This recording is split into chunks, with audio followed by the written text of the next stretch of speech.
પણ ભાઈએ વાત કરી, નવસારીના ભાઈએ વાત કરી એવી રીતે ટ્રાઇબલ બેલ્ટમાં, ટ્રાઇબલ જિલ્લાઓમાં, આદિવાસી જિલ્લાઓમાં ઘણા એવા તાલુકાઓ છે, ઘણા એવા જિલ્લા છે કે જ્યાં આદિવાસી યોદ્ધાઓની મૂર્તિ બાકી છે.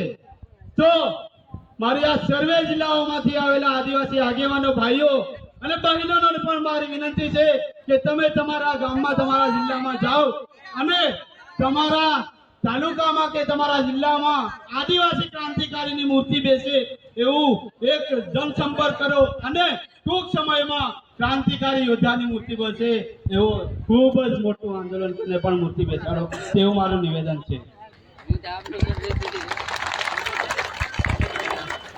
ભાઈએ વાત કરી, નવસારીના ભાઈએ વાત કરી એવી રીતે ટ્રાઇબલ બેલ્ટમાં, ટ્રાઇબલ જિલ્લાઓમાં, આદિવાસી જિલ્લાઓમાં ઘણા એવા તાલુકાઓ છે, ઘણા એવા જિલ્લા છે કે જ્યાં આદિવાસી યોદ્ધાઓની મૂર્તિ બાકી છે.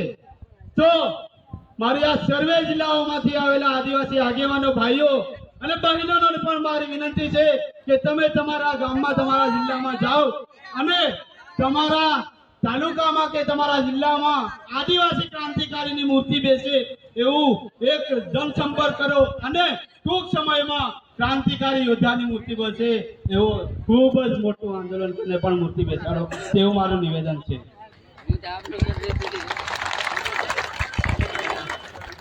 બીજું સાથીઓ કે ઘણા વક્તાઓએ વાત કરી કે આદિવાસીઓનો ખૂબ જ મોટો ઇતિહાસ છે. માનગઢનું નામ તો આપણે સાંભળ્યું છે. 1913 ની અંદર માનગઢમાં 1200 થી વધારે આદિવાસીઓને મારી નાખવામાં આવ્યા હતા. પણ એ ઇતિહાસ હાલ ભૂલાઈ ગયેલો છે અને આપણને કોઈને